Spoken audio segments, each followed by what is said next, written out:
work the rolling dream and tell. But they don't just come for what I sell. They come for other things as well. So you Europeans are like such a so we must admit we like to work. Whether you fancy apple fan, chocolate cake or marzipan, and after moves is a chocolate ice, a nice and spicy custard slice.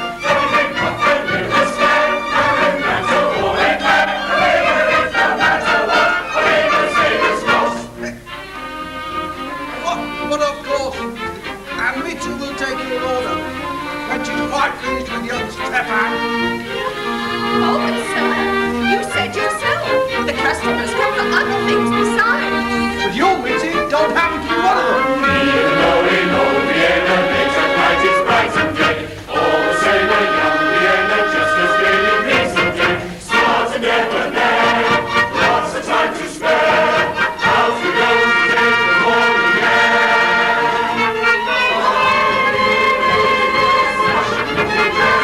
Armies fighting, very self-possessed. All the men to look at very best.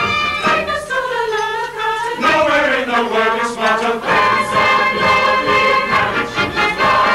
How we try to catch the other side. In a world of everybody's keeping all as happy as can be. When we have strolled a mile or two, then this is where we rendezvous. It's empty by this recipes. We put on ways as we please. And of course we gossip when we hear. We're not always terribly displeased. Quite a lot of stories we repeat. Probably a idle chatter. Wouldn't shoot them more than forever. But if you first if it's very sweet, and you'd like to it to be a gift, do as all the other doesn't stop and take the sailor's famous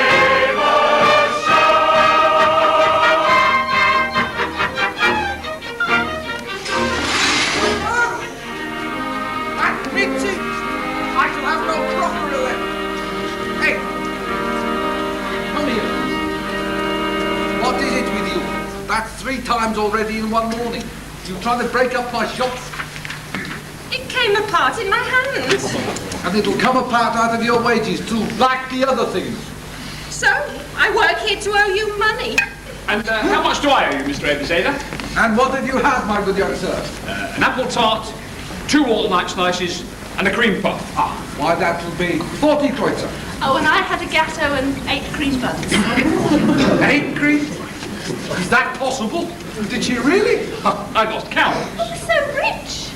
I'm not. Hey, never mind. Perhaps you're a genius like me.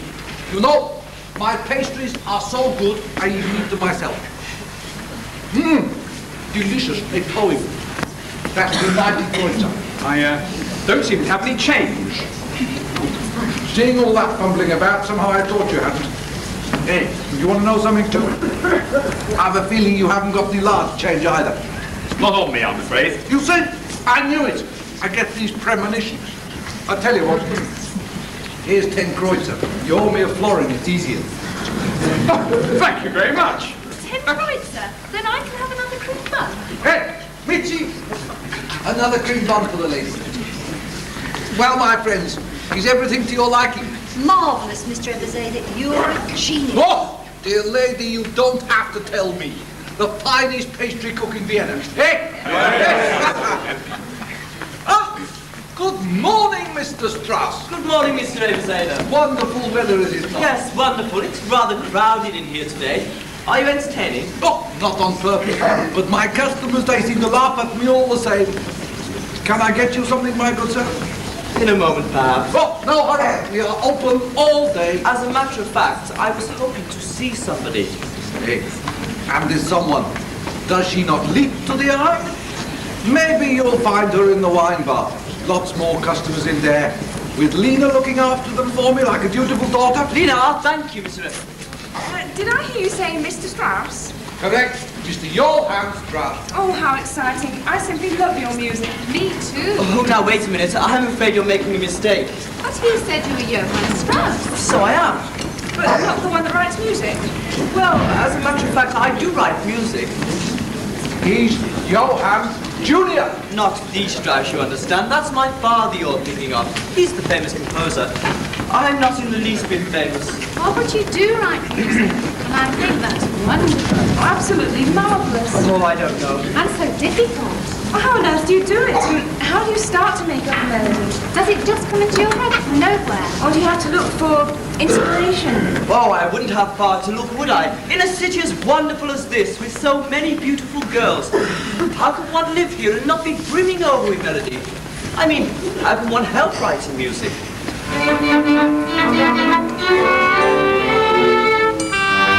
ladies are so fascinating, with smiling eyes so captivating, then music never knows it's easy to compose. I look at you and inspiration grows. We got to know you're so admiring, and find that music so inspiring. Charms so well displayed, you homage must be paid. You are my sons, amen.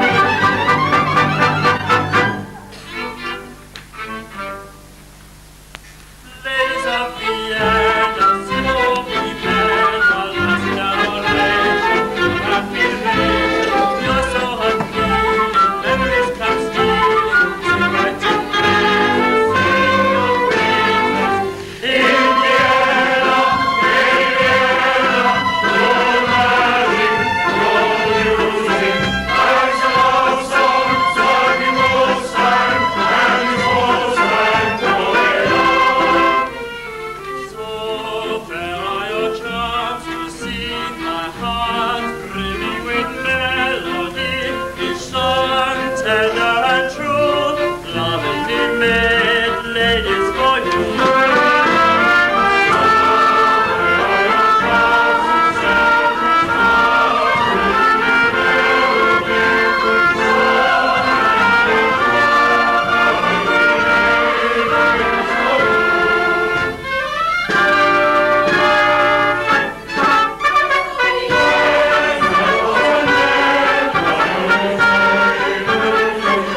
So fair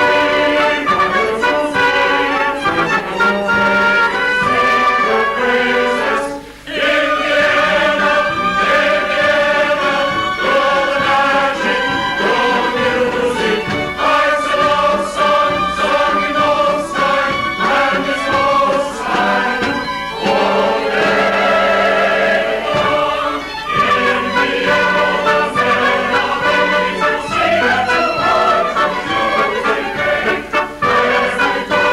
you sing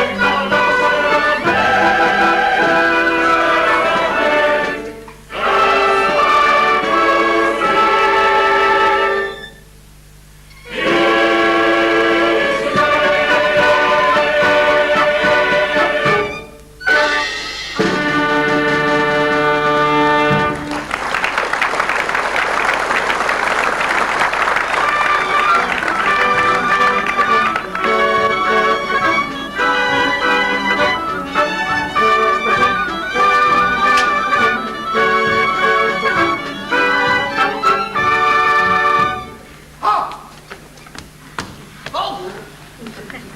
Give me one good reason why upon coming to my wine bar you should have to shout ha! I say, what are you doing with cream on your nose? Hey, oh, wiping it off. And to what, may I ask, do I owe the pleasure? So I must have a reason for calling on you. We were just passing, Poldy and I said to him, let's call and see my old friend, the bun baker. Didn't I, Poldy? Yes, Father, that's just what you said. How are you, Mr. Ebizader?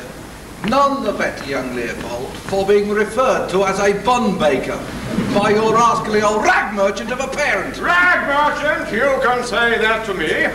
Court tailor, with a royal warrant. Here, have a mock at I what? I'm no sickly looking thing. Hey! Bogle, my gatholes are quite sacred to me. And look at your waistline. I have to set an example of elegance. The hang of my trousers is sacred to me. Oh, hang the hang of your trousers. Hey, I was going to suggest we open the bottle of my best wine. Ah, excellent. But of course, since you're so particular about your waistline. Now, old chap, as it happens, a glass of wine will be very appropriate. There's a little matter I would like to discuss with you. Oh, so you did have a reason for coming to see me. I knew it. I get these premonitions. It concerns my son, Poldy. Poldy? Yes, didn't I bring him with me? Well, he was here somewhere. Oh, Really, Poldy? well, at least he appreciates my efforts. Put that plate down, Poldy, and come and pay attention. We have important matters to discuss. Hey, wait, the wine. Mitzi! Now then, what's all this about Poldy? Well, he is my son. So you've always maintained. And Lena is your daughter. So you have always maintained. And still do. So, Poldy is your son, Lena is my daughter. What about it? Well, we'd both like to be grandfathers, wouldn't we? Oh, help! What a crowd in there. Half Vienna all waiting to be served, and me and Miss Lena with only 2 pairs of hands between us. Oh, Mr. Vogel. Morning, Mitzi. Mitzi. Yes, Mr. Egersaden? Mitzi, I didn't call you in here to ogle young Vogel. Would you kindly demesmerize yourself at once and go and fetch a bottle of my special wine and some glasses? Oh, and for goodness sake, be careful. Yes, Mr. Egersaden.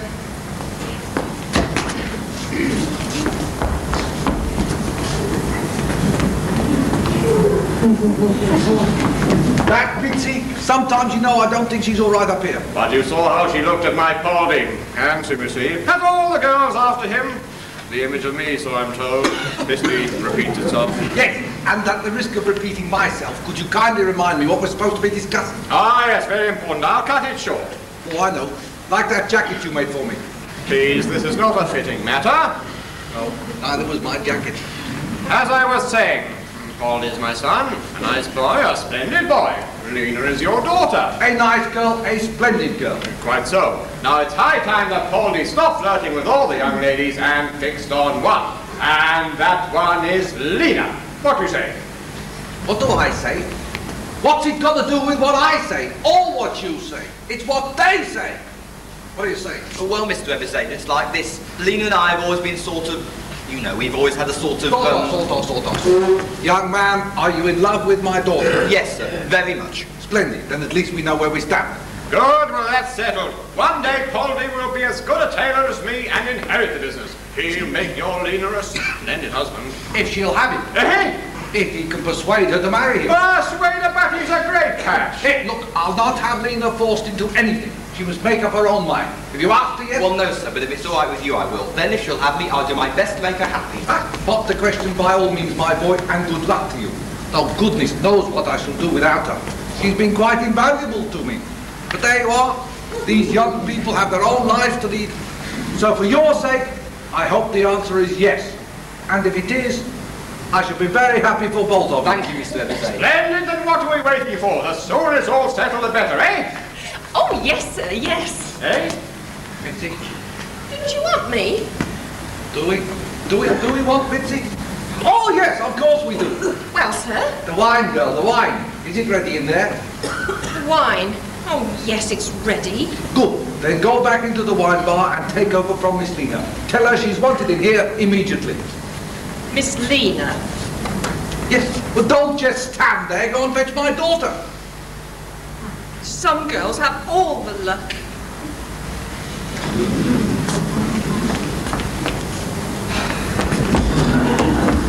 Now, my boy, it's up to you. In the meantime, we shall withdraw tactfully. And drink a glass of wine to your engagement. Hey, don't count your buns before they're baked. I tell you, so you jump at him. Very proud you'll be with lots of young Vogels around you. Oh, and a few little Ebersaders as well, maybe. Come, Vogel. Right.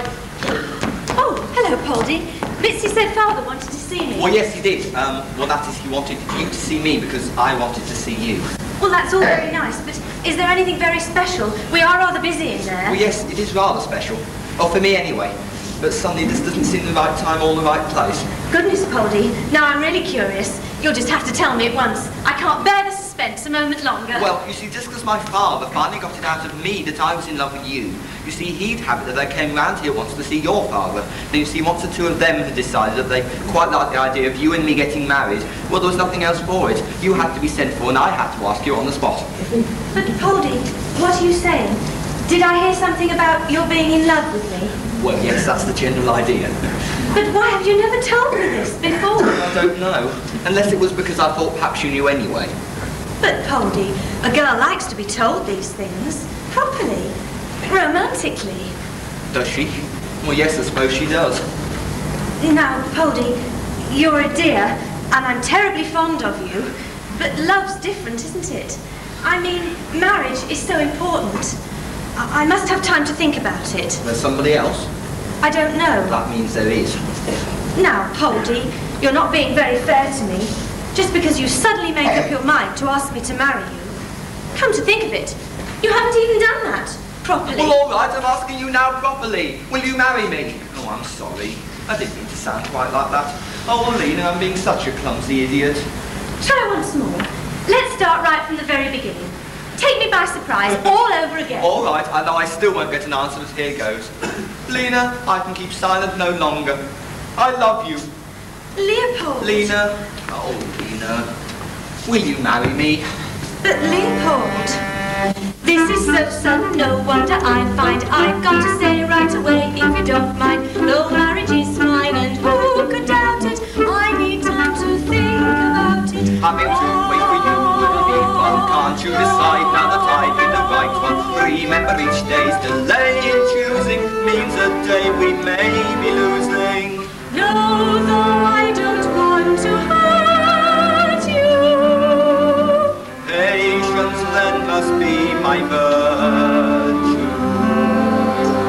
I might learn to care. I won't despair. We've time to spare. Can't say Yes, don't say no. it's a way to your soul. If you ask again, I'll tell you in this way that it's my love. It's a wrong way to be. I'm a soul to the sea. Oh, the love, so let's wait and see.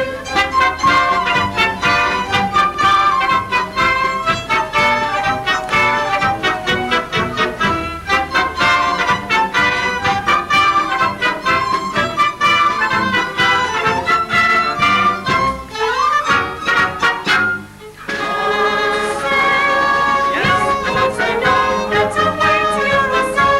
If you ask again, I'll know in this way the winds may blow. It's a wrong way to be. I'm a soul to the sea. Oh, the love, so let's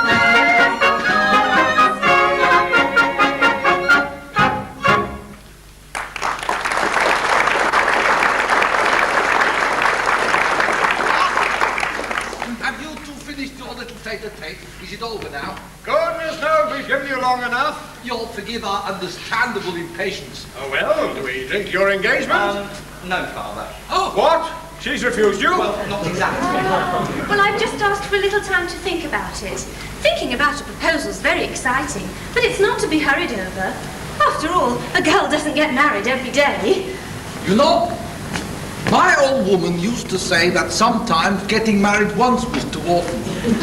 I can well understand how she came to that conclusion, poor soul. Huh. She was talking about your old woman at the time. All I can say is, young lady, I do hope that you won't make the poor boy wait too long. Oh, don't keep on at the girl, Vogel. You always want to rush everything.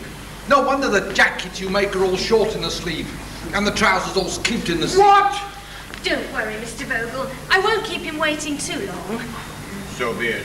All that we told matchmaking would-be grandfathers can do is drink to our hopes. May they be realized one day. Soon, eh? Here, here. And just in case, I say bless you, my children, in advance.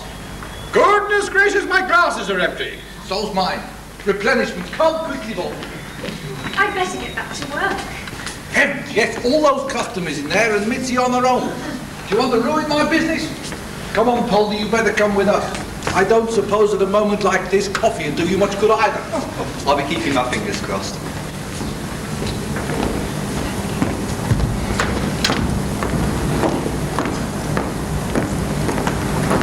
Nina, I was hoping for a word with you. Oh, I do seem to be in demand this morning.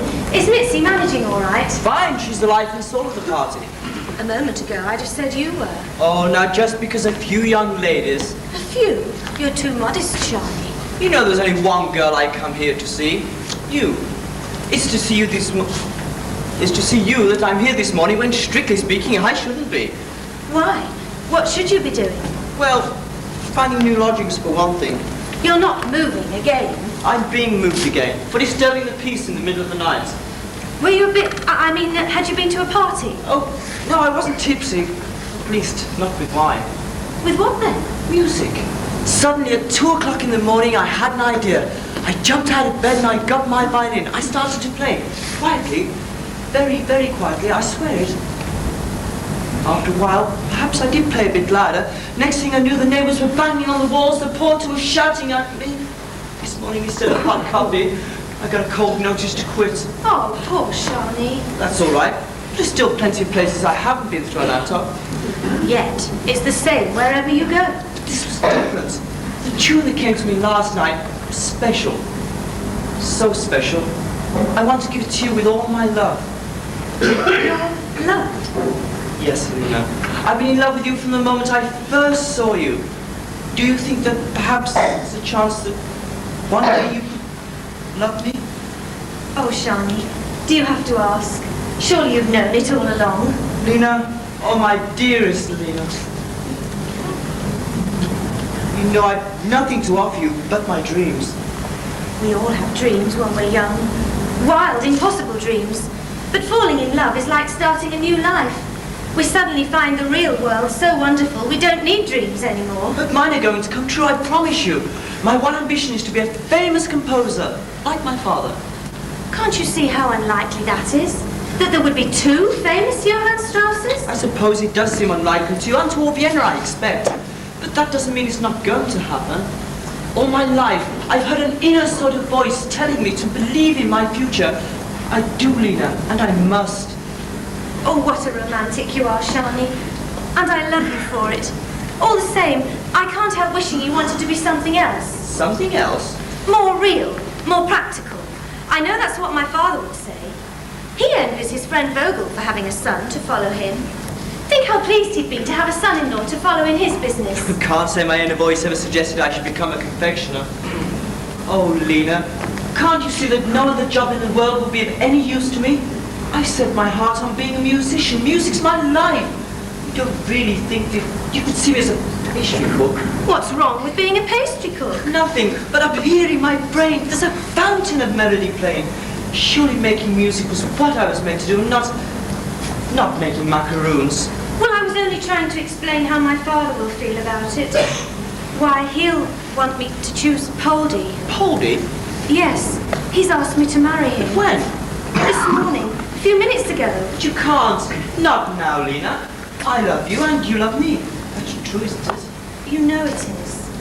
Well, that's all that matters. You'll soon forget all about Poldy. I have, already. Poor Poldy. Don't worry about your father. He'll be pleased to have me as a son-in-law when I'm rich and famous. When? Very soon, I promise you. I have a feeling the song I wrote last night, your song, will be my first big success. Oh, Shawnee, I'm dying to hear it. Is it a waltz? Yes, it's a waltz.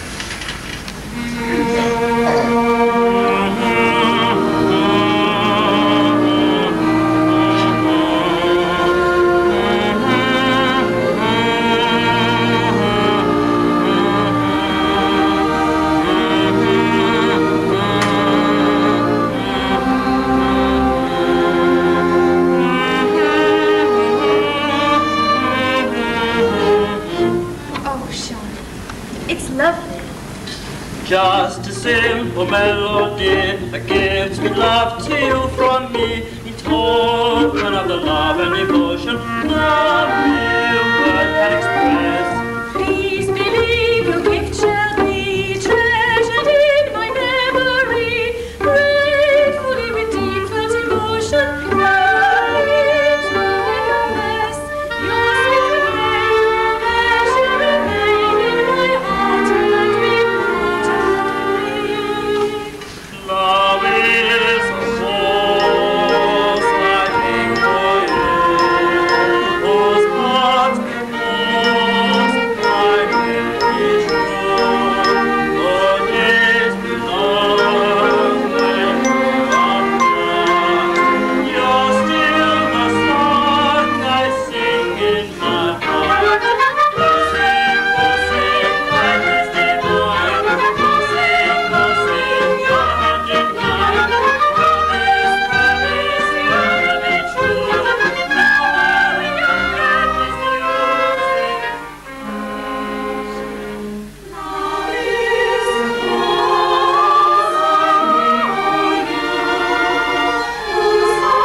morning, Countess. Good morning, my dear.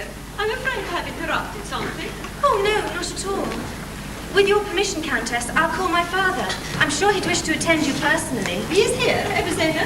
Oh, yes. I assure you, it won't take a moment. And my advice would be the same to any young man in his condition. The urgency of the matrimonial urge. What do you know about it? Ah, more than most. I speak from considerable experience of all sorts. Father! Yes, dear. I might even say every sort of... Father! What is it, Lena? Can't you see I'm... Why aren't you attending to the customers? I am, but Countess Baranskaya wishes to speak to you. Oh, surely you can deal with the Countess. The Countess? Oh my goodness gracious.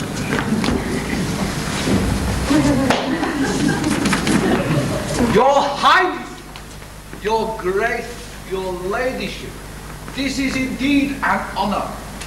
My respects, my apologies. Good morning, Ebenezer. It is indeed, dear lady, if you say so.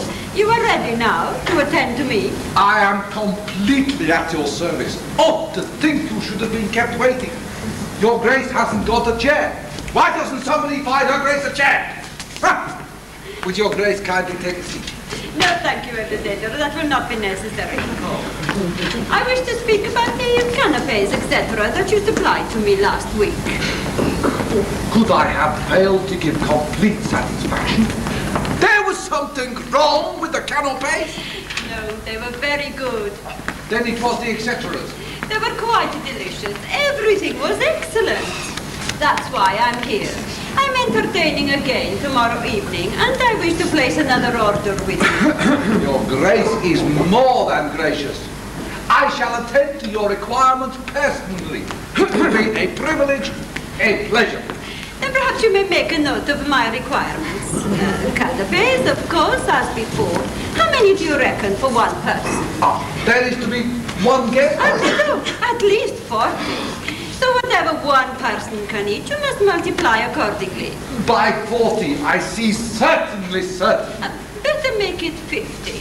I find that people tend to arrive at parties absolutely ravenous. Oh, and titled tummies are notoriously capacious, are they not? Oh, yes, of course. Where were we then? That's 50 canopies per person. No, Ebenezer. Canapes for 50 persons. Of course, quite so. I do beg your pardon. And now as to the etceteras. Ebenezer, I think your friend appears to want something. Friend? What, him? The favour of an introduction, if I may be so bold. I know my manners, and it is customary in polite circles. Oh, very well. If your Grace would kindly condescend to permit me to present Vogel, the tailor, the Countess Baranskaya. How do you do? Enchanted, Your Grace, and highly honoured. My son Leopold. Countess. A pleasing young man, Vogel.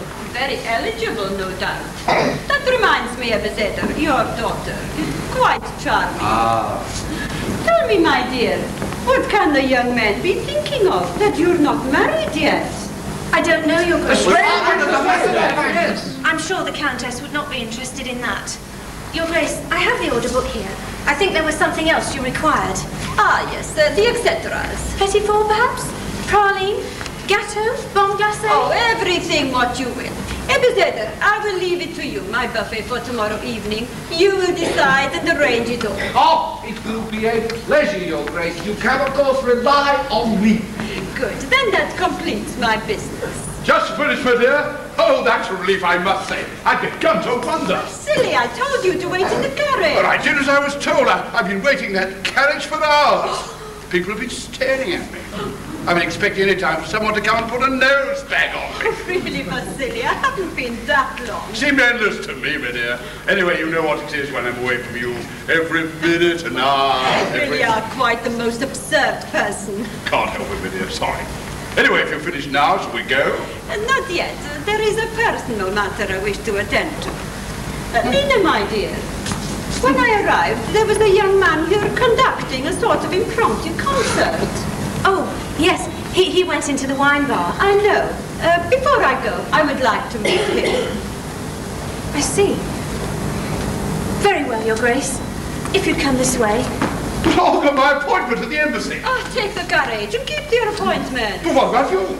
Me, I shall be perfectly all right, I assure you. Now do run along, there's a good boy. Of course, just as you say, Millie. Good day. Good day, Millie. Oh, in that case, nothing else for it.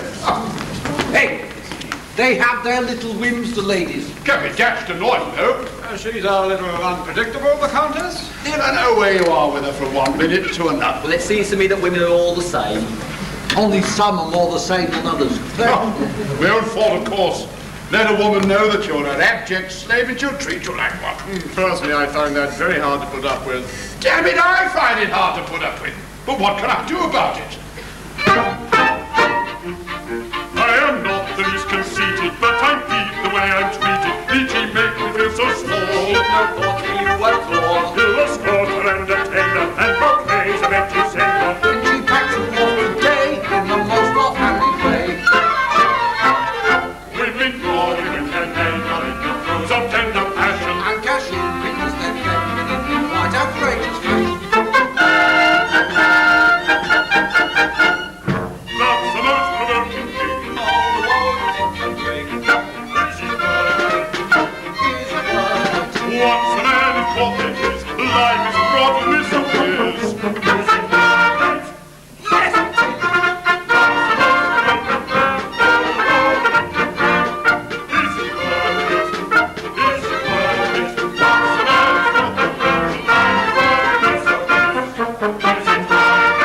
Yes! In my youth, because I called it was, I always like to call it. They said, go to and you'll see. That's what Lena said to me. On so many girls I've doted, been attentive and devoted, and pray what was your reward? I was more or less ignored. Lovely ladies all through history have driven strong and frantic. What a frightful thing it is to be incurably romantic.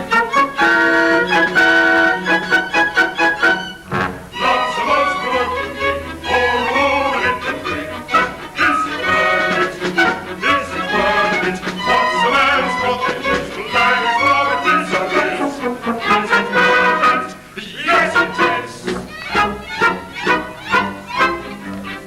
Lovely ladies, we adore them, but my lady suffer for them. And experience, no doubt, we've been better off without. But we hardly need to mention, we have not the least intention of exchanging us and thinking for a hermit's state. Woman still an inspiration, and we also as the queen. Nature's craziest creation is the female of the species. Love's the most provoking thing, all the moment it can bring. This is worth it, this is worth it. Once a man is caught in his life is all the misery. Is it worth it? Yes, it is.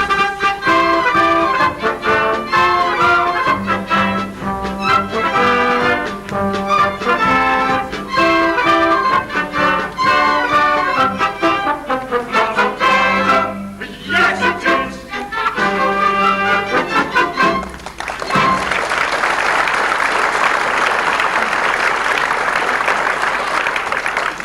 You presented young Strauss to the Countess. But of course, Father. Naturally, Milady's slightest wish is my command. Oh, the caprices of the aristocracy. It's the same in our business. She's too patronising for my liking, and everybody's far too impressed. Talk about bowing and scraping. Hey, now, my girl. A show of respect for the nobility is very good for business. She's a very beautiful woman. And a brazen one. She got rid of me quickly enough. She suddenly remembered she'd heard about our Vinderbona slices and packed me off to get some ready for her to take with her. Vinderbona slices? Then what are we waiting here for? We must attend to it at once. Be off with you, Vogel, and go about your business. Let me attend to mine. All right, we were just going. No need to get in a panic. Oh, Lena, you come with me. My goodness, what a morning. Where's my apron? Will somebody please find my apron? Here it is, Mr. Ebesader. Oh, thank you, Polly. Look at it, it's disgusting. Get me a new one. Bye, Lena. Go. Bye, my boy. Vinderbona slices indeed. The very sound of them's enough to put me off my lunch. Come along, Polly.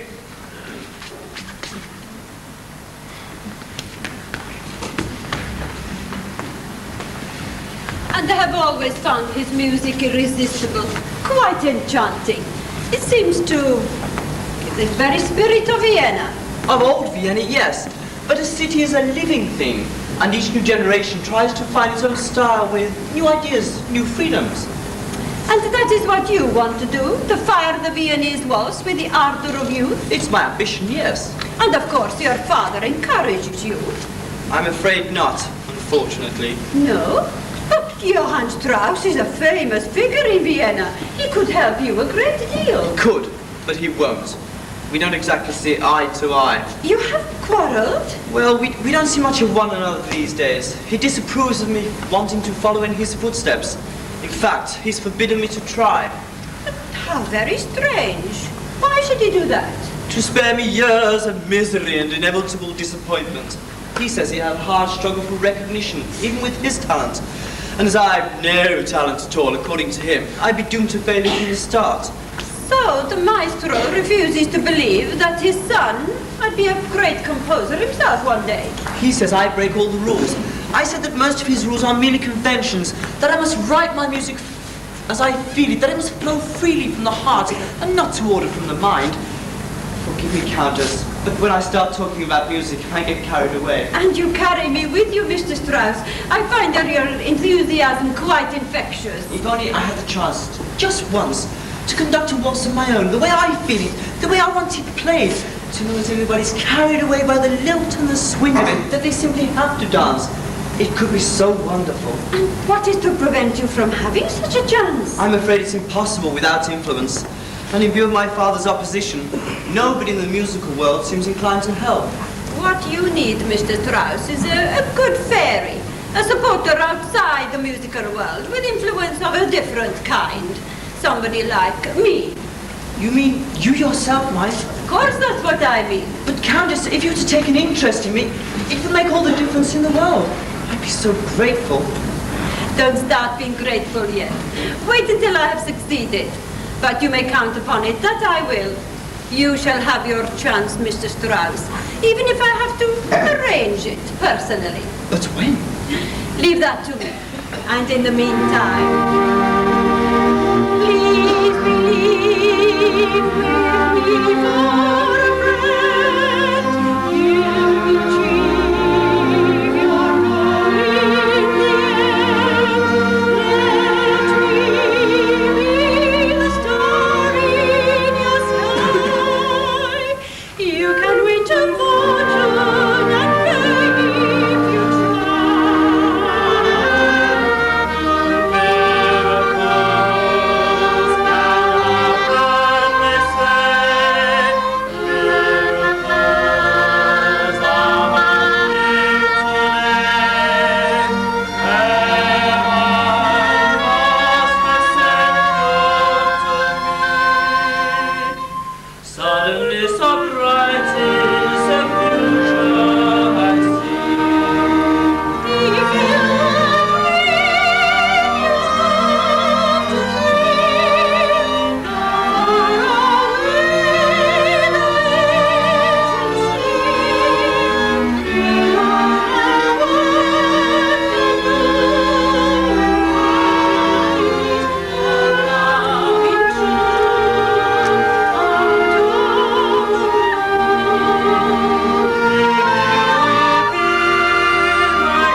luckiest thing that ever happened to me. If only there was some way I could repay you. And now I come to think of it, perhaps there is. Yes, Countess. That waltz you were conducting when I arrived this morning. You liked it? Ah, very much. La la la la la la la la la la la la la la. You see, I remember it. An enchanting tune, Mr. Strauss. And I'm sure one day all Vienna will be singing it. You could dedicate it to me if you wished. I would have your Grace's permission. You have it now. Then I shall be deeply honored. Oh, I was just coming to find you, Countess. My father has your confectionery ready. Ah, Countess, your Grace, you are waiting. I've been too long. I feel I get these premonitions. No, Beseder. Talking with Mr. Strauss has been most agreeable. I am pleased to hear it. The Vinder bonus, madam, a sample for your approval. With my compliments. Thank you. I'm sure they'll be quite delicious. So please include them in my order. And now I must go. Good morning, my dear. Good morning, Countess. Good morning, Beseder. It has been a pleasure to see your Grace. Goodbye for the present, Mr. Strauss. Work hard at your music and trust in Providence. A very interesting young man, Beseder. He will go far. It is I who tell you, and I have a way of being right. Hey, your Grace has no carriage. You sent the captain off with it, remember? Shall I summon your Grace a landau?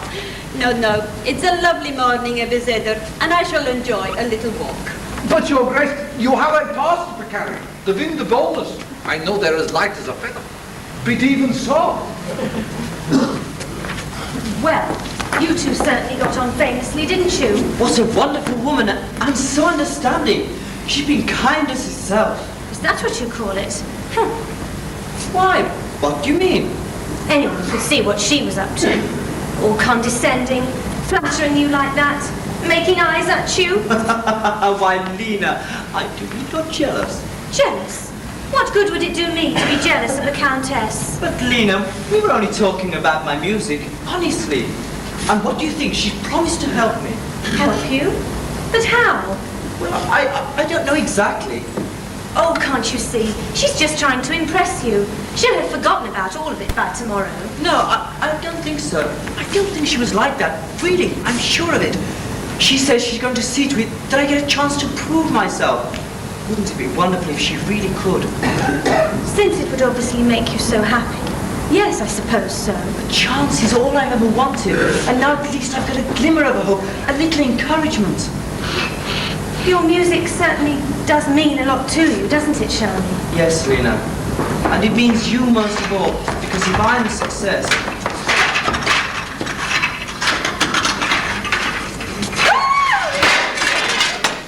What is it, Mitzi? But I thought... Oh, nothing at all. Only the last I heard, it was supposed to be you and... the other one. Not this one. The other one? Yes. You know, the one who was here with... the one who came to... the one I thought was supposed to be going to... not this one, the other one. Mitzi, I don't know what on earth you're talking about. Pardon the intrusion, I'm sure. Don't mind me. I'll just carry on coping with the customers. I expect I can manage on my own. After all, there's probably no more than a couple of hundred of them in there, all wanting wine and coffee and cake, and more wine and more coffee and more cake. Oh, the Countess, such a wonderful lady. Oh, such grace, such charm, such elegance. Oh, talk about her. Took to you all right, my boy, didn't she? Oh yes, she was kindness itself. Nothing like having friends in court. What are you doing? Offering me cake? Do you want me to eat all the profit? And what's happening this morning? Who's looking after the customers? What am I running, a wine bar or a congress in Vienna? Oh, I'm just going, Father. Oh, Lena, excuse me, Mr. Emerson. Lena. Perhaps it's just occurred to him to actually buy something. But don't just stand there. Oh!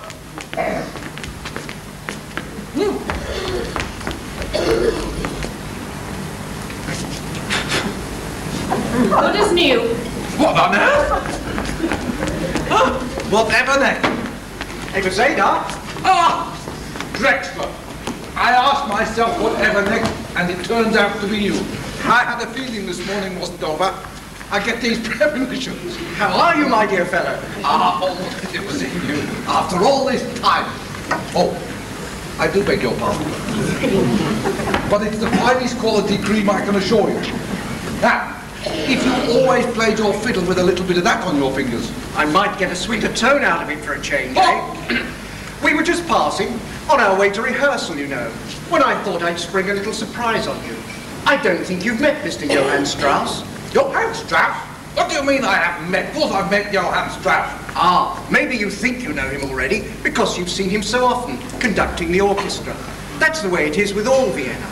But this morning, you can really meet him, personally. Here he is, Mr. Strauss. May I present my old friend, Zeta?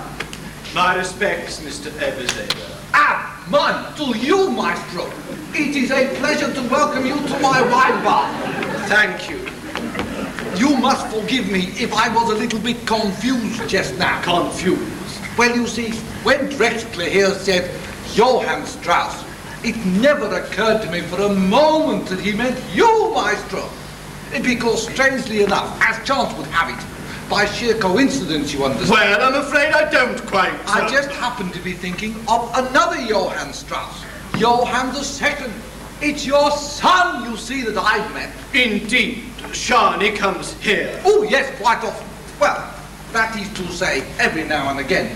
It's some way to meet his friends, you understand. Whom he no doubt regales with his own high-flown opinion of himself as a composer. Oh, as to that, I do believe he has high hopes. Then, my dear sir, I'm afraid you believe wrongly. As far as becoming a successful musician is concerned, Shani hasn't hope, not one, and I told him so, repeatedly. Don't you think you're being a little hard on the boy, Maestro?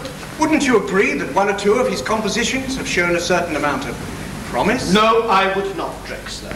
And I would have thought as you as leader of my orchestra would have had sounder judgment. I hope you're not trying to override mine by encouraging Shani in any way. You would be doing him a great disservice. Oh, no, Maestro.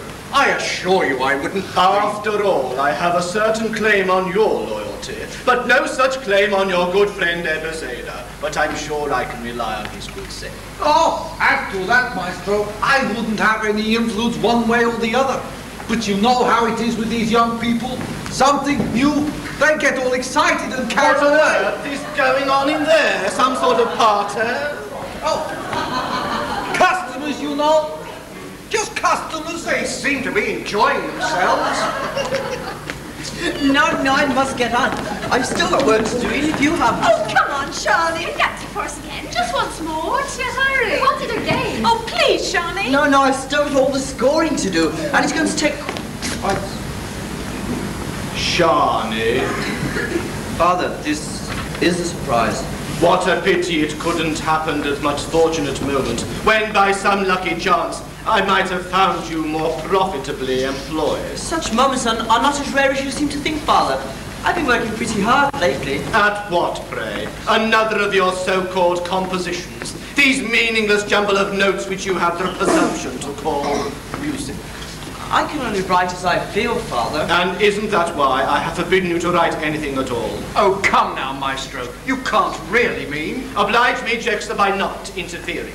If I speak plainly in front of your friend Shani, it is because they need to be taught the truth as much as you. For it is they and others like them who, out of affection for you, are most likely to mislead you to disaster. I tell you once and for all, you will never make a success of a musical career, and you will never make a composer. And you ought to know. Isn't that right, Mr. Strauss? In my position, and with my experience, I would have thought so. So would I. And yet you don't, do you? Know about Shani, I mean. How can you possibly say he'll never make a composer, when he already is a composer, and a very good one? I'm afraid I haven't the honor of the acquaintance of this young person. My daughter, Lena, Maestro. I was afraid somebody was going to speak out of turn. I get these premonitions. And may I ask, Miss Lena, on what grounds you think you know better than I do about my son's music? I've heard his new waltz. We all have. And we Indeed. Better than any of my own, no doubt, even though I was writing waltzes before Shani was born. Tell me, Shani, this masterpiece of yours, is that the manuscript you have there? Yes, Father, but I don't suppose... Then may I be allowed to judge for myself? Now, Maestro, you must remember the boy's only a beginner. You must make allowances. No doubt when he gains a little more experience. So this is the waltz you all think so wonderful. What stuff! Call this a melody? Why, I'd be ashamed to play such trash to anybody. And if you think for one moment I'd allow it to appear with the name of Johann Strauss upon it, you're very much mistaken. Suppose people thought I'd written it. No danger of that, Father. The style is quite different. That's why you think it's bad, because it's new. A pretty pass our world has come to when sons try to teach their fathers. There may be many things I know very little about, but one thing I know a great deal about, music. And that is not music. It's rubbish.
I stick to my opinion.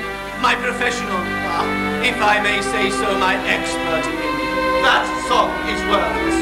What on earth makes the boy think he can write music? What on earth is it about Vienna that makes everybody think they can write music? I think I can answer that, Father. It's quite simple. Really. When ladies are so fascinating, with smiling eyes so captivating, then music never knows it's easy to compose. I look at you and inspiration flows. We're glad to know you're so admiring, and find that beauty so inspiring. To charm so well displayed, to homage must be paid, from all the new songs are made.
Desire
Strauss and his orchestra, yes. And nobody can play a waltz like Papa Strauss. The best music in Vienna.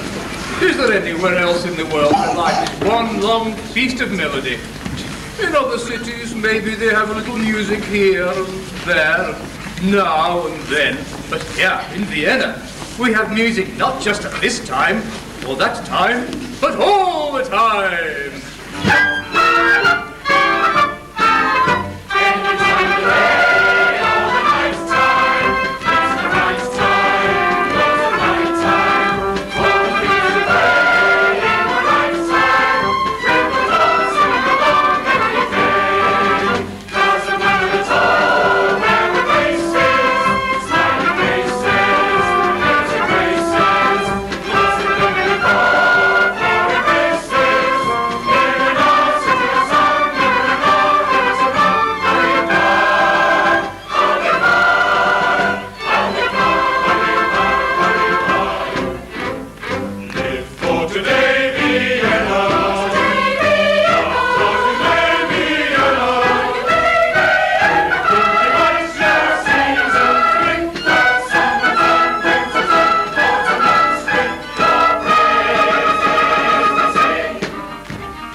Excuse me, are you all right? You're jesting, of course. You seem to have lost a shoe.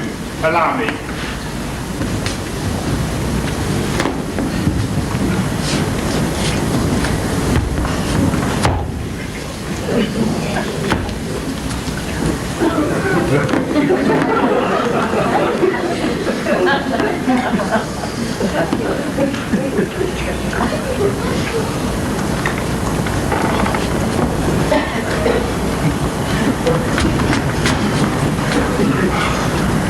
There, all well again? As well as can be expected. Much obliged. I'm afraid I wasn't very good. You were all right from where I was, believe me. Well, if you're sure you're quite all right now. I hope I haven't delayed you too much. Oh, it doesn't matter. I was only on my way to get a drink. Were you really? What a coincidence. So was I. Oh, were you really? What a coincidence. Yes. Are you on your own? I seem to be. Are you on your own too? As it happens. I suppose you wouldn't care to join me. What would you suppose all wrong? I'd care very much. How too charming of you. Do you come here often? No, not really. Do you? Oh, yes. Quite a bit. Whenever I can afford the time, I mean. Phil! Bogle, the heat in there. I promise you I couldn't have survived it a moment longer. I get these premonitions. We'll lose our places for the second half, you know. Yes, but at least we'll still be breathing. At the moment, what I need is a drink. I got a thirst like a camel in Alaska. There aren't any camels in Alaska. Exactly. And there isn't a thirst like mine in Europe. Come on, let's go and see if we can find Domire. You never know, he might treat us to a bottle of... What's the matter? What are you, gaping and snooping at your nosy old... It really looks as though they might be getting together again. Well, leave them alone and let them get on with it, can't you? Come on, you silly old Viennese fruitcake. It's all right, Tina. You told me I'd have to wait and see, didn't you? Well, I'll just go on doing just that as long as you want me to. Oh, Poldy, you're so kind to me. Much kinder than I deserve. You're the dearest friend I've got. Except, Shani Strauss. Poor Shani. I haven't seen him since that morning I was so cross with him. You're going to forgive him, aren't you? I don't know. Oh, dear. I just don't seem to be able to make up my mind about anything anymore. Well, then don't try. It's not tonight anyway. We're being far too serious. We came out here to enjoy ourselves, remember? So we did. Good evening, Mr. Meyer. Oh, Lena, my dear. Leopold. How nice to see you. If you're looking for those rascally old fathers of yours, they're at the table under the cherry tree. Right, thanks. Thank you. Oh, the bottle of wine's on me. Crafty old foxes. So see if you can help them to drink it up, eh? Then they may order another one. Ah, good evening, Countess. Good evening, De Meyer. I trust your Grace is enjoying the music. Ah, yes, very much. I always do when it's by Strauss. A genius, dear lady, a genius. And a charming man, I hear. Oh, yes, indeed. Has your Grace not met him? No, I have not had the pleasure. That's most surprising. During the interval, he usually comes out to take the air. May I have the honor of presenting him to you? By all means. Your Grace has no escort this evening? I'm expecting Captain Vronsky at any moment. He was detained at the embassy on rather special business. I see. Then I will look out for him. Here's the maestro now. Personally, I think it's one of the best things I've ever written. So do I, Maestro. It'll make a really splendid finale. And if Brandel gives it the rights if I expect, I shall ask those publishers of mine for a sizable advance.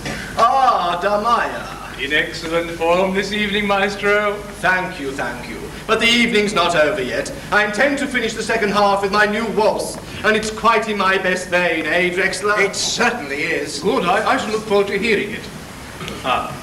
Countess, may I present Mr. Johann Strauss, a maestro, the Countess Baranskaya. Enchanted, madame. How do you do, Mr. Strauss? I envy Vienna many things, but it's music most of all. And I envy Russia many things, but mostly the Countess Baranskaya. A well-turned compliment. How delightful of you to live up to your reputation. Tell me, Mr. Strauss, why have you never visited my country? I would very much like the opportunity. You would be willing to go? More than willing, delighted. It has always been one of my most cherished ambitions. In that case, I doubt if it'll be long before you make your bow at the court of St. Petersburg. I shall live in hopes, madame. I realize, of course, that you must have certain qualms each time you leave Vienna. Qualms?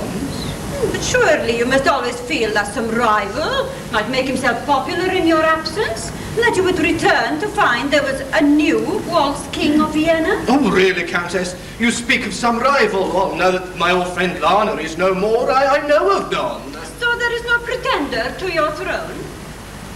But surely there is an heir presumptive, Johann Strauss II?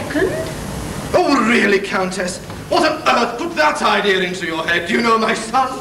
We have met. And he's had the audacity to foist his misguided notions on you. Oh, really, the boy is quite incorrigible. And you're largely to blame, you know, Drexler. What for, Maestro? All this nonsense about Johnny wanting to take up music. You should never have encouraged him in the first place. Oh, Godfrey Drexler, the leader of my orchestra, the Countess Baranskaya. Mr. Drexler. Countess. On the concert platform, Drexler is my right-hand man. But when he tries to convince me that Shani has talent, he's the thorn in my side. You see, Countess, It was I who gave the boy his first music lesson, without his father's permission. Against my orders, you mean, you old rascal. And now he has to pretend that he was justified. I know I was. Charlie's a clever boy. The other day, he sent me the band parts of a new waltz. The entire orchestra agreed with me. It's excellent. The orchestra? We played it through this morning, after rehearsal. I knew you'd never give it a hearing, so I took the liberty of doing so myself. And it certainly was a liberty. You had no right to do such a thing. Come now, Mr. Strauss. You cannot blame a teacher for wanting to try out the work of his pupil. If you'd been there, Maestro, you'd have been just as enthusiastic as we were. No, I would not, Drexler. I've had ample opportunity to praise Shani's efforts. He should forget about music altogether and make himself useful in some successful, lucrative business. Oh, excuse me, Your Grace. I trust it won't be long before we can talk again on more agreeable matters. I trust so too, Mr. Strauss. Good evening, Lydia. Vasily, I thought you'd never get here. You have the invitation. Of course, you know you only have to say the word. Anything you want. You're barely in time. Where is it? What? Oh, the letter. Had to convince the ambassador it meant a lot to you. Got it as soon as I could. And the interview, is it all arranged? Oh, yes, no worry about that. Of course, he said that if it had been for anyone else but you. Now you know what to say. Yes, you told me. And I'm relying on you. Mr. Strauss, Your Grace. Captain Vronsky has just come from the embassy, and it seems he has an important message for you. For me. From the ambassador. The ambassador? Well, this is an honor. I understand it's very urgent. Indeed. Then with your permission.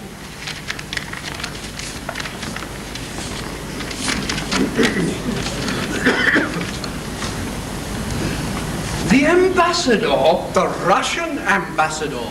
The Russian Imperial Ambassador. His Excellency, Count Jurishkin. Goodness me, how exciting. Urgent, too. Very interesting. You look very absorbed, Maestro. Good news, I hope. It seems there's to be an important reception at the Embassy Palace, and His Excellency the Ambassador has invited me to discuss appearing with my orchestra. Why, that's wonderful. Congratulations, Maestro. How marvelous. Think of the publicity. He might even get a medal. Be so kind, Captain, as to convey my humble thanks to His Excellency. I shall call upon him to pay my respects in the course of tomorrow morning. Oh, but my instructions are to see that you leave for the palace immediately. His Excellency's carriage is waiting. He wants me to come at once, this instant, but that's impossible. I'm in the middle of a concert here. Mr. Strauss, forgive me, but I think you should oblige His Excellency. Do you remember our conversation earlier about a visit to Russia? I accept your point, Countess, but I'm only halfway through my program. Wait, Maestro. We could extend the interval, and Drexler here could start the second half and keep things going till you get back. His Excellency won't keep you long. He has a supper appointment. After all, Maestro, you can conduct the orchestra at any time, but you don't get summoned to the Embassy Palace every night. True. Will that be all right, Amaya? Certainly. Very well then, if you say so. The carriage is just outside. The driver has his instructions. Thank you. Your Grace? Good luck, Mr. Strauss. Vasily, you should have been in the Secret Service. Did I do all right, my dear? Quite splendidly. But getting rid of Father Strauss is only half the operation. What about son Strauss? Oh, the letter was delivered. I saw to it myself. Then let's hope the boy acts on it and gets here in time.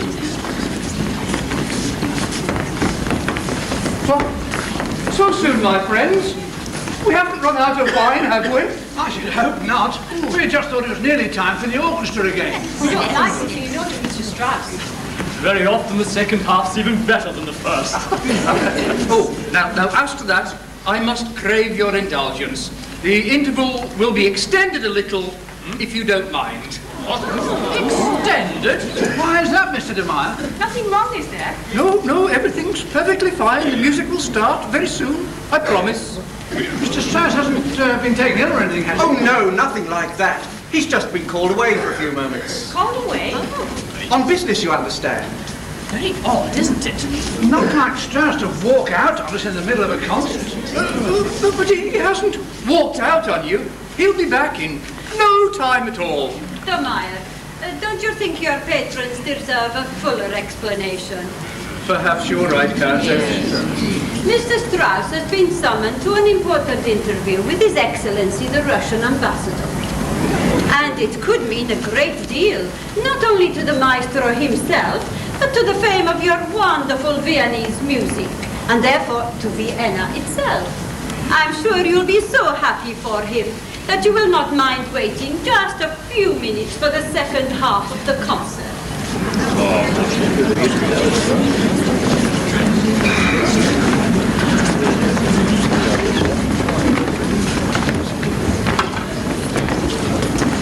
You certainly know how to handle people, Countess. Men especially. Men. What is the matter with you, Mitzi? That's just it. What is wrong with me? Nothing more than usual. But as usual, the men find it very off-putting, whatever it is. But didn't we just see you with a boy? Quite a nice one, in uniform. Yes, he was here, and there, he's gone. I can get him, but I can't hold him down. Not like you, Countess. I expect your trouble's holding him off. No, not really, Mitzi. The trick is not to let them get near enough for that until you're certain which is the right one. But that's the trouble. The times I've told myself, this is it. Then the fellas decided it wasn't it. So it never has been yet. If only there was a way of knowing for certain when it's the real thing. I think there is. Then I wish you'd tell us. Any hints, tips, or wrinkles gratefully received? Wrinkles? What am I saying? It's quite simple, really. Don't let your heart lead you astray. Love is a game you need your head to play.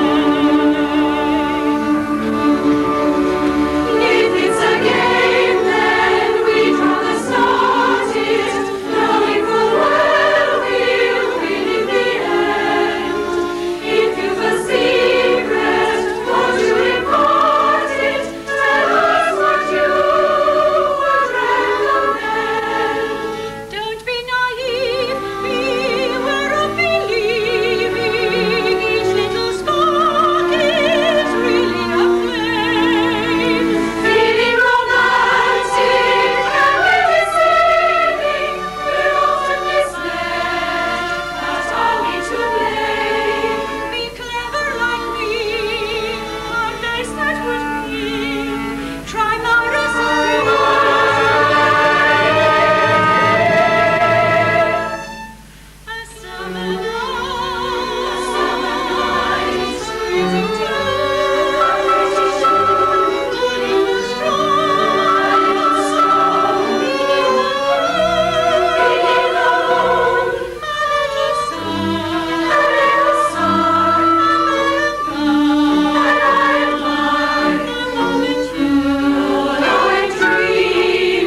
letter. Well, we don't often see you here. No, as a matter of fact, I had no intention of coming tonight. Only I got this letter. Letter? Unsigned, just asking me to be at demise at 9 o'clock. No signature? Then who's it from? That's just it, I've no idea. Some young lady, perhaps. Hopelessly infatuated. For a moment I thought perhaps you'd written it. Me? Well, I had this wild idea you might have persuaded my father to play my waltz. No luck there, I'm afraid, my boy. Not that I haven't tried to persuade him. You liked it? First rate. The orchestra thought so too. The orchestra? We played it through, behind your father's back. Oh, how I'd love to have heard it. I spoke to McKetty today, but he won't publish anything that hasn't had a public performance. Don't give up hope, my boy. Your turn will come. Mark my words. Shawnee? Lena! Ah, the mysterious billet doux. Excuse me, I have things to attend to. So it was you. What was? This letter asking me to come here. You wrote it. Me? I certainly did not. I wrote you no letter. Perfume? Who's sending you perfumed letters? How should I know if it wasn't you? Is it likely I'd write to you? So you're still angry with me? Yes. Just as angry as you were? Well, perhaps not as simply furious as I was. Somehow, it's hard to keep that up. Then perhaps if I threw myself on your mercy? For forgiveness I have feel deep, deep my regret.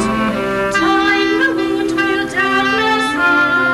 I'll try to forget. I did wrong, but surely not. Offense untrue. Let's make up and start anew. I still love you truly. Truly, I know I love you. Once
Yes, my friends, I do understand, but you did promise to be patient, didn't you?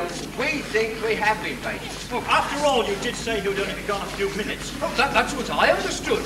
I'm sure he won't be long. Probably on his way back this very minute. I'll go and see if there's any sign of his carriage. What's the hurry anyway? I don't see what all the fuss is about. As far as I'm concerned, Papa Strauss and his orchestra and his band can take the rest of the evening off. Oh, yes, All very well for you, you old Philistine, but we happen to like our music. Yes, and I like my music too.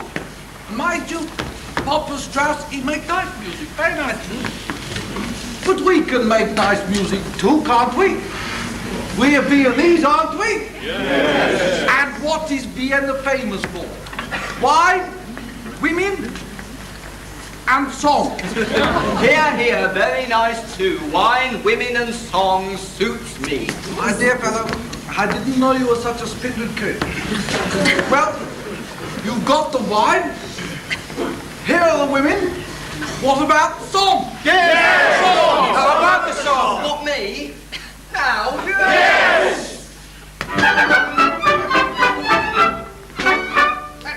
Hey, I want Mr.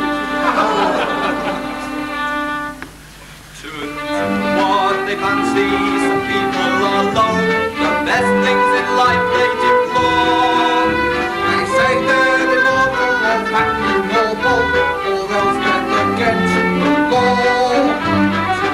Tribesmen and things we're up to in talk. Why worry, it's not worth the fuss. To be so steamy as life is too short. So long, straight and narrow for us.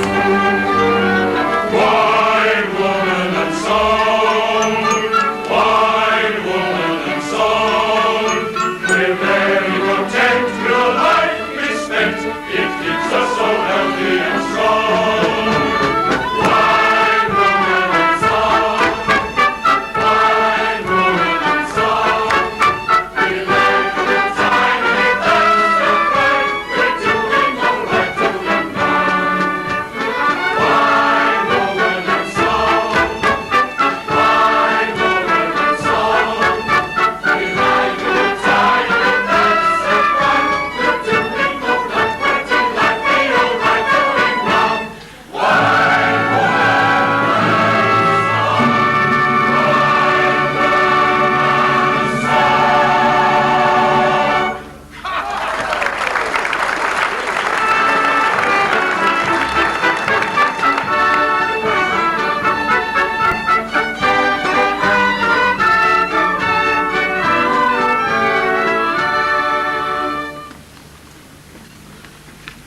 Honestly, Charlotte, I don't understand you. Here you are, thoroughly miserable because you can't make any success with your music, but quite determined not to try anything else. But Lena, I wouldn't be any good at anything else. How do you know until you've tried? Look, you say you love me. So I do. Then wouldn't you like to ask my father for my hand? Of course I would. But it's not.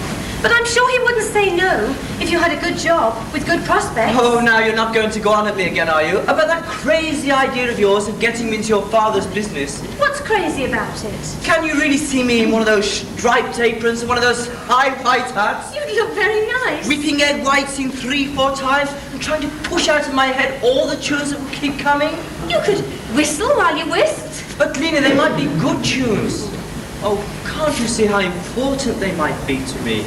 Just now you said I was the most important thing in the world to you. So you are. Then prove it to me by speaking to my father tonight. Now, wait a minute. I have to think about it first. Very seriously. Oh, Shani, haven't you had enough disappointments already? Enough unhappiness? If you really love me, you'll give me your promise. Ah, there you are, Lena. I knew it. I get these premonitions. You here too, Mr. Strauss? We met by chance. And who do you think we've been talking about, Father? You. Me? Yes, haven't we, Shani? Oh, yes, we have. Oh, and what have you been saying when I wasn't here to defend myself? Well, Charlie was just telling me how interested he was in your confectionery business and how much he admires you for making it so successful and famous. Well, of course, Mr. Strauss is a very intelligent young man. And he says that now he's given up the idea of music as a career, there's nothing he'd like more than to be a pastry cook. Oh, a very laudable ambition, Mr. Strauss.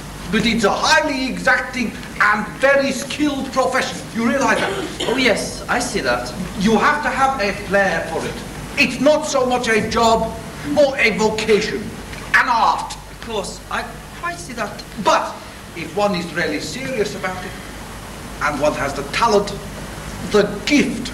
If you don't mind, Father, I'll leave you to discuss it with Charlie. Oh, now, Lena, Excuse wait a me. It's not a simple matter at all to be a good pastry cook. Oh, dear me, no. Compare it with music, for instance. Why, it's simple enough to think up a little tune and put a few dots or squiggles on a bit of paper.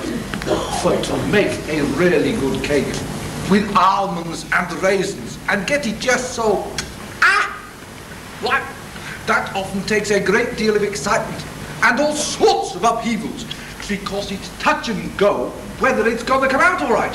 Why, in the oven, it may rise superbly. On the other hand, it may just stay flat and stodgy and yuck. Tricky. Very. Now, take shortcake, for instance.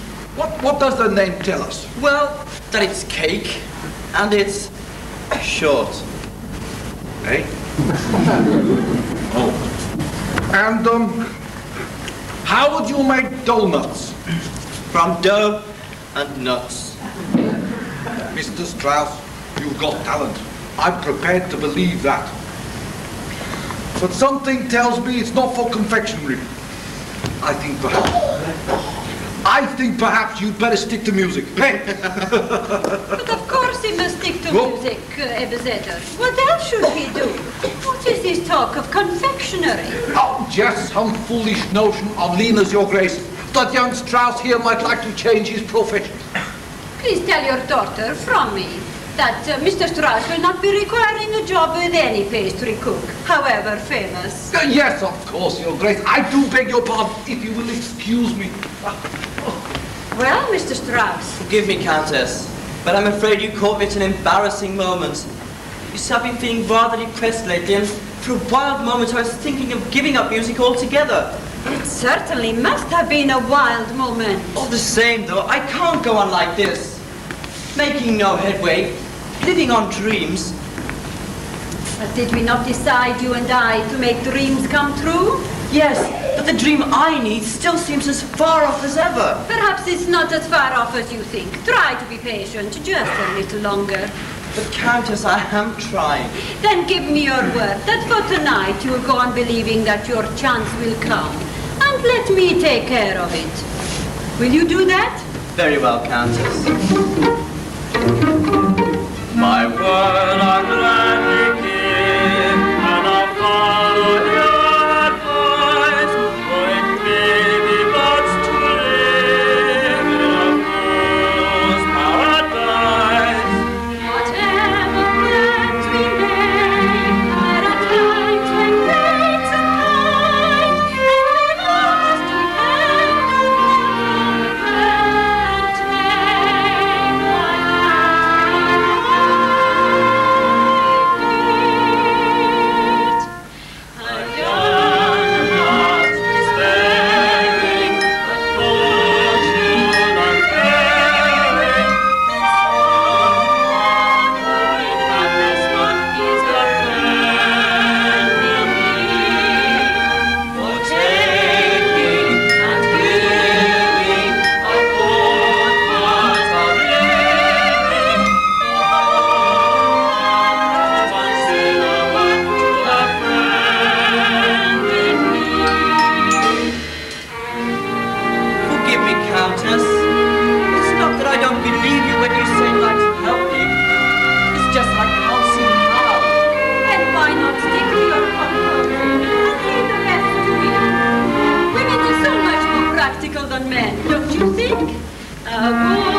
A swindle, I call it.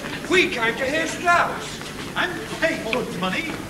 The mayor had no business letting him walk out halfway through.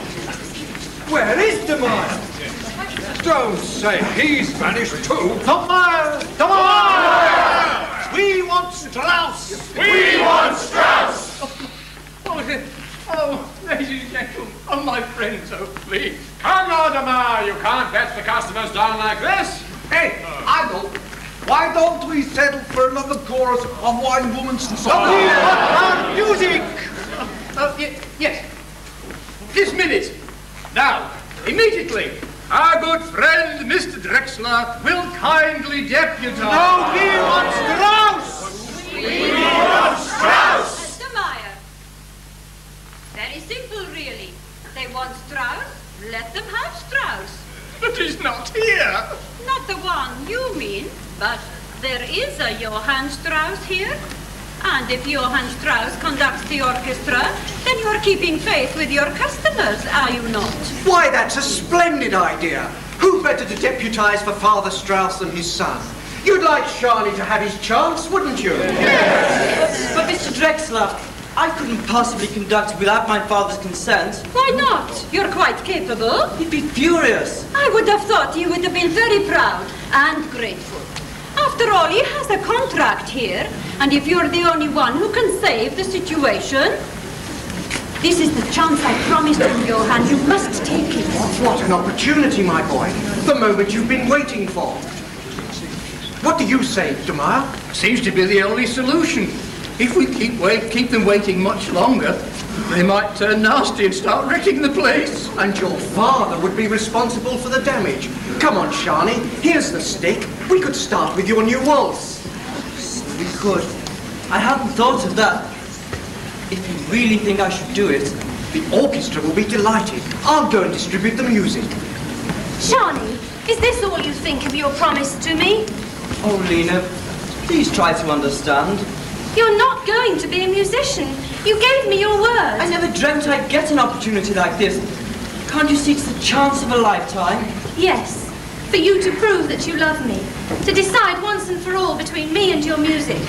I mean it, Shani. You can take your choice. No, Lena. I'm sorry, but you're wrong. I have no choice. Shani? He had to have his chance. I'm sorry, my dear, for you, but not for him.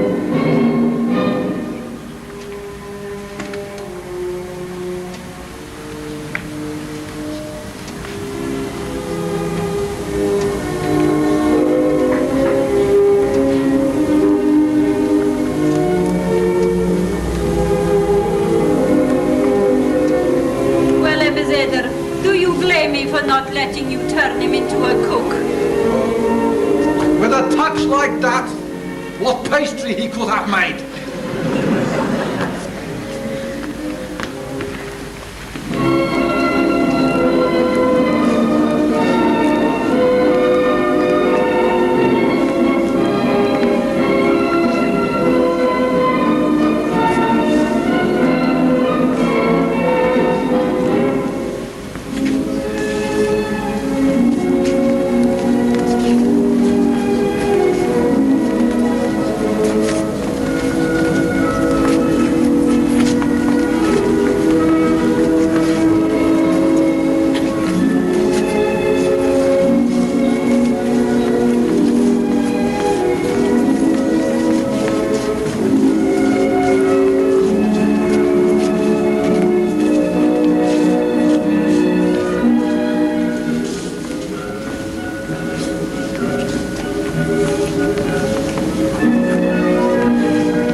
Shawnee to deputize for you. It's an outrage, a conspiracy, and I strongly suspect, madam, that you had a hand in it.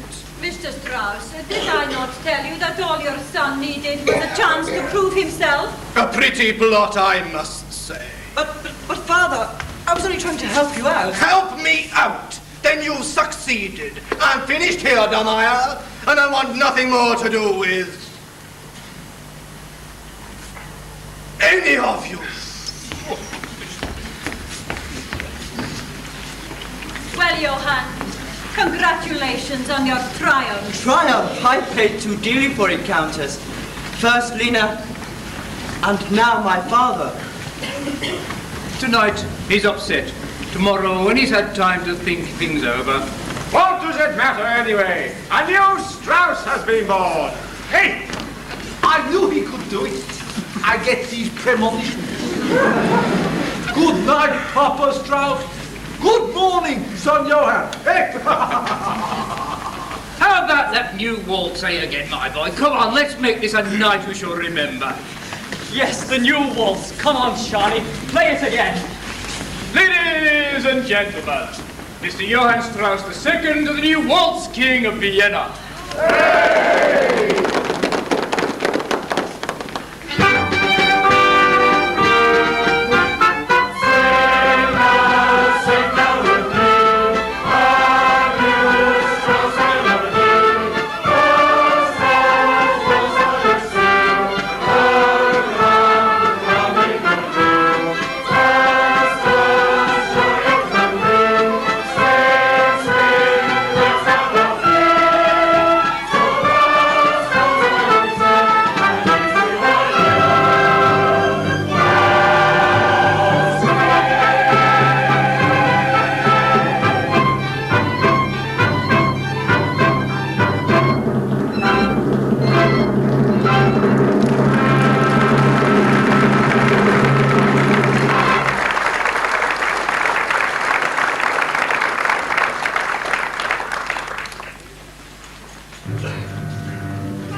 I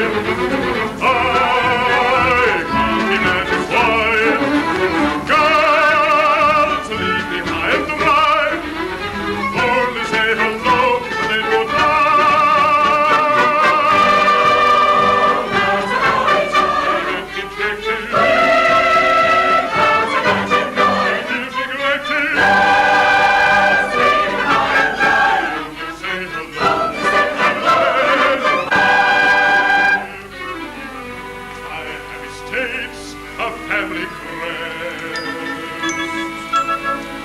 and then lots of medals on my chest. I'm rather wealthy and very healthy, but not in the least impressed. Lord, the letters every fall, it gets me when the ladies fall down.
Jealous of this fellow Strauss, you know. Oh, Vasily, just because I give him a little birthday party.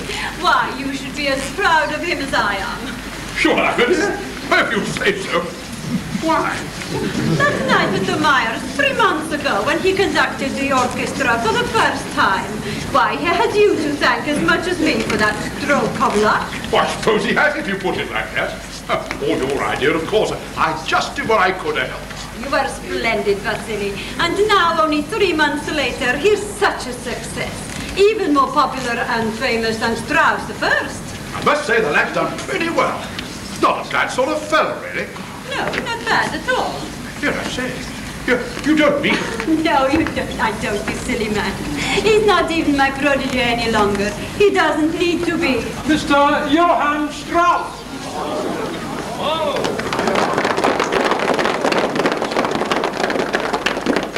Countess. Good evening, Mr. Strauss.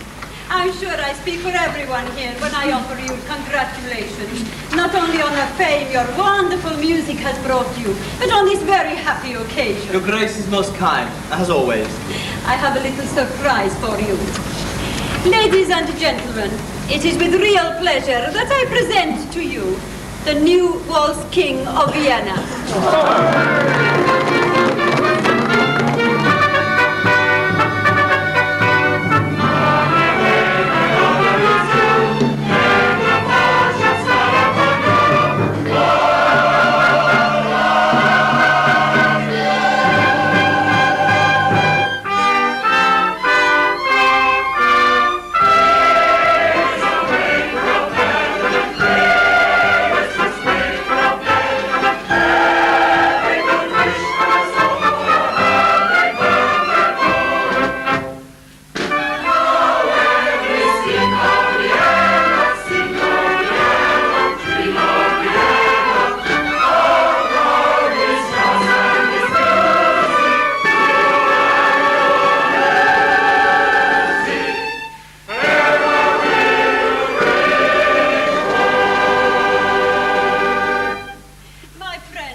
cooks. Mr. Ebezeda!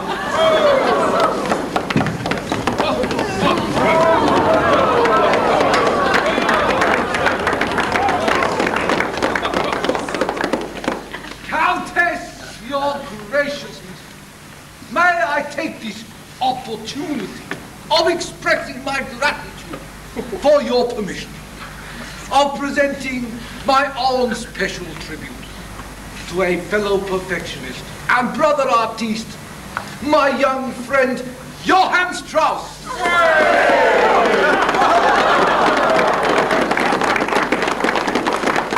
Only the best ingredients, Shani, and though I say it myself, a masterpiece. Thank you, Mr. Emerson. Thank you very, very much. Please, Countess, shouldn't he blow the candles out now? Yes, of course, Mitzi, and all in one breath if he can. 1, 2, 3. Ta-da!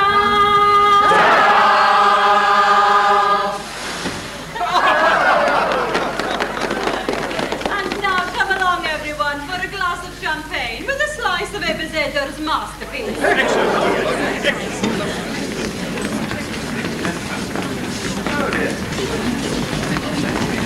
You know, my dear sir, where that old show-off Ebezeda was boasting about his cake, my masterpiece, it was all I could do not to shout out and advertise myself a bit and say, look at Mr. Strauss's suit, my masterpiece.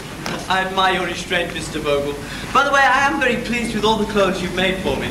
It's a pleasure to serve you, sir, and a delight. Now, you won't forget the fitting for the smoking jacket. Oh, for heaven's sake, Father, surely you're not talking shop at a moment like this. I was only just explaining to Mr. Strauss. Honestly, Charlie, he's the limit. He thinks of nothing but his tailoring. Like my father, with his pastry cooking. Oh, it's full of pair of it. Should we be going in? If you don't mind, I'd like just a word with Charlie. Yes, of course. Now, you'll not forget that fitting, Mr. Strauss. Of course it's very you won't, important. Father. I was only just explaining to Father, Mr. Strauss. He's a very busy man. I've got lots of... Well, your dream really has come true, hasn't it? You must be very happy. Yes. I hope you are too, Lena. So, it all turned out for the best. Well, yes, but I haven't found anybody to take your place. You will. Someone who won't be jealous of your music and the fame that it brings you. As you would have been? Well, yes, I think I might. In my heart now, I know the truth. It must have been Poldy all the time, really. Well, then as you say, it all turned out for the best. I wish you all the luck in the world, Lena. That's what I wish you too. Well, as the party's for me, I suppose I must go. If you don't mind, I'll join you in a moment. Sweet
Not me, Your Highness.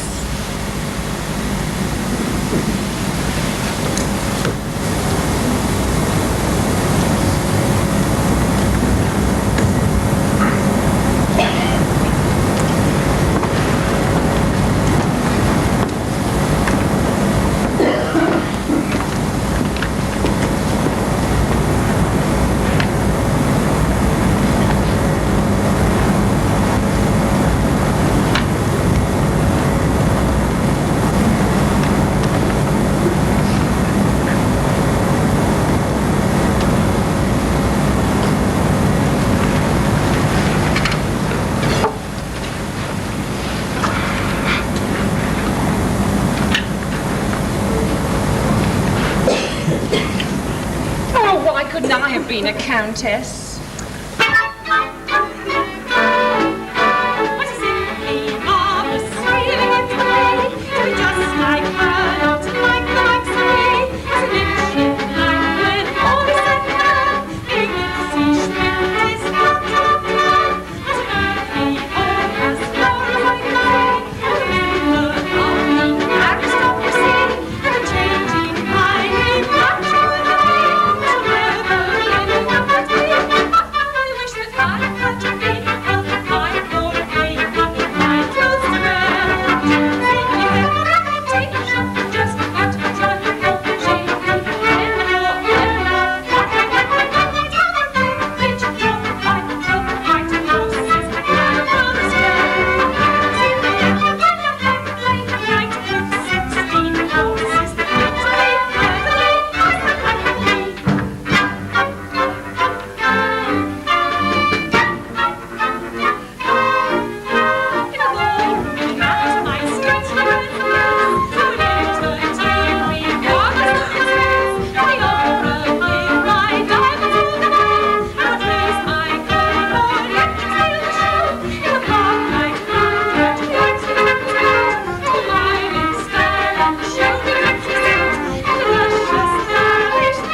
Yes, I often look back on that night in the Myers.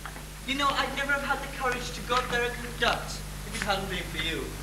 I was glad to be your friend in need. It certainly was lucky for me that you were there. Come to think of it, it was lucky that I was there myself.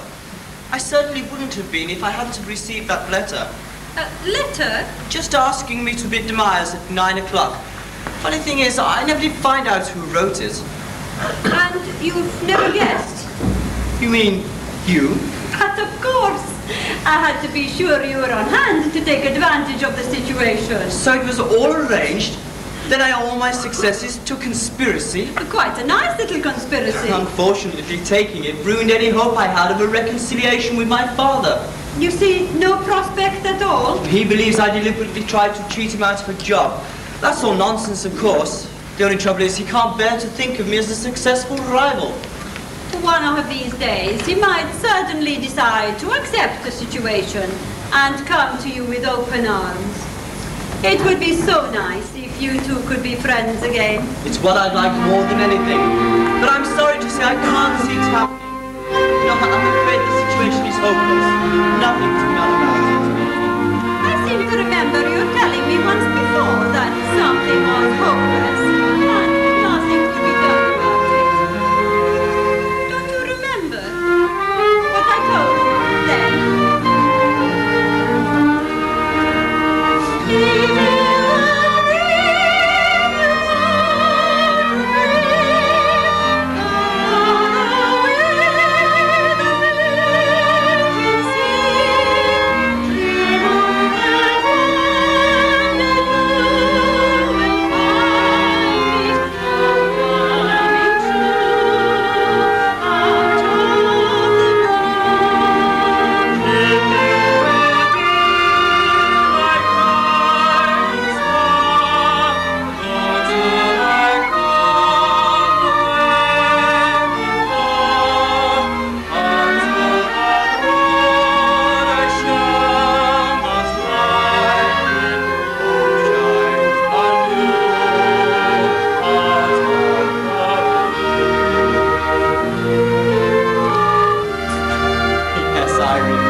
evening, Your Grace. How kind of you to invite me. I'm so glad you could come, Mr. Strauss. Happy birthday, Shani. Thank you, Father. Well, it seems there are two famous Johann Strausses in Vienna. Ridiculous as the idea once seemed to me, the fact is now undeniable. How do you feel about it? Resigned? I find that's less painful than being obstinate and infuriated. The only pointing, knocking your head against a brick wall is the relief you feel when you've stopped doing it. As the Countess so rightly pointed out to me. Countess? Our hostess is a remarkable woman, Shani, as you've doubtless found out for yourself. Yes, Father, I have. You've no idea how pleased I am to see you here tonight. Does it mean that you've changed my mind about your composition? Well, I still say they lack formal construction, and your harmonies are against all the rules. Unfortunately, I'm getting to like the noise they make. Countess! Your Grace! A triumph! A double triumph! Dear lady, dare I suggest that my cake shares the honours with your champagne? Oh, it must be stronger than I thought. I'm seeing double. No, Ebenezer, you are all seeing a long hoped for event that will go down in musical history. A happy climax to this very happy evening. Climax? No, Your Grace. Oh, forgive me. Please allow me to steal the stage just once more for what might be the last time and stage the climax myself. Ladies and gentlemen, as you all know, I have the honor to be bandmaster of the 1st Militia Regiment of Vienna. And I enjoy quite as much as you our splendid parades in our scarlet white-cuffed uniforms and our tall white-plumed hats. Well, my friends, the powers that be have decided that there will be a 2nd militia regiment in blue instead of scarlet. And on my suggestion, I am proud to say, they have chosen as bandmaster my son, Johann Strauss II. Well, my boy, we might even arrange to amalgamate in the city square one day and play that new trifle of yours together. Now, what's it called? The Blue Danube? I wonder if there is another city in the world that can boast 2 waltz kings equally beloved by its people.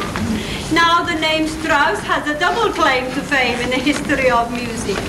And as long as there is still romance in the world, we shall dance to the music of Waltzes from Vienna.